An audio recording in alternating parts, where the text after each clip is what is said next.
What's up everyone? Today I'm going to walk you through a pretty quick tutorial on creating wavy text in Affinity. It's a great effect for promotional materials and designs. Let's get into it. First, I'll open a new canvas by going to File and clicking New. I'll set the width to 2000 pixels and the height to 1100 pixels. Then click Create Document. Next, I'll set up a grid to make it easier to work with the meshwork later. I'll go to View, select Grid and Axis, and click Show Grid. Then I'll go to the Basic tab, set the spacing to 100 pixels, and divisions to 1, and click Close. Now that the grid is showing, I'll add some text to the canvas.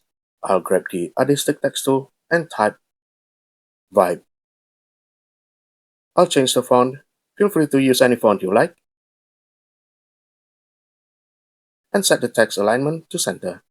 The spacing between the letters feels a bit wide to me. So I'll head to the character panel and adjust the tracking. I'll set it to -50%. I'll switch back to the Layers panel, grab the Move tool, and scale the text up.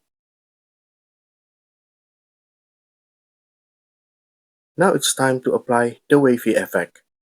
I'll make sure the text is selected, go to Pixel, Filters, Distort, and select Meshwork. However, this is a destructive filter, which means once applied, it cannot be edited anymore. So let me cancel that and undo it. Then I'll select the Move tool again and make sure the text is selected. For a non-destructive version or a light filter, I can go to Pixel, New Light Filter Layer, Distort, and select Meshwork. Or I can apply it from the Filters icon at the bottom of the Layers panel and click Meshwork.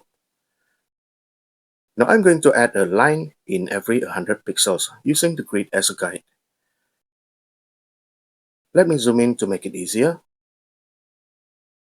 Right here is 100 pixels from the top line, so I'll add a line right here. To do this, just double-click on the edge of the mesh grid. And if I zoom out, you can see the line has been added. Let me zoom back in and add the remaining lines.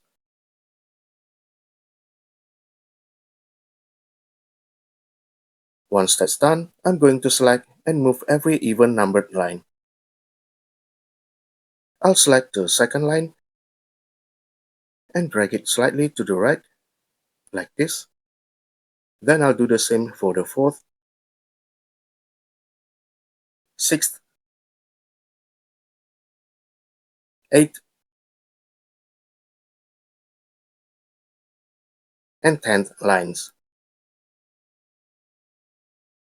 Once that's done, I'll go to the Context toolbar and click Done. Then I'll press Ctrl plus apostrophe to hide the grid. And there we go. Our wavy text is done. We can make it even more eye-catching by adding some colors. Here are a few variations with different colors and gradients. And that's it for this tutorial. I hope you found it useful. Thanks for watching, and I'll catch you in the next video. Take care and bye.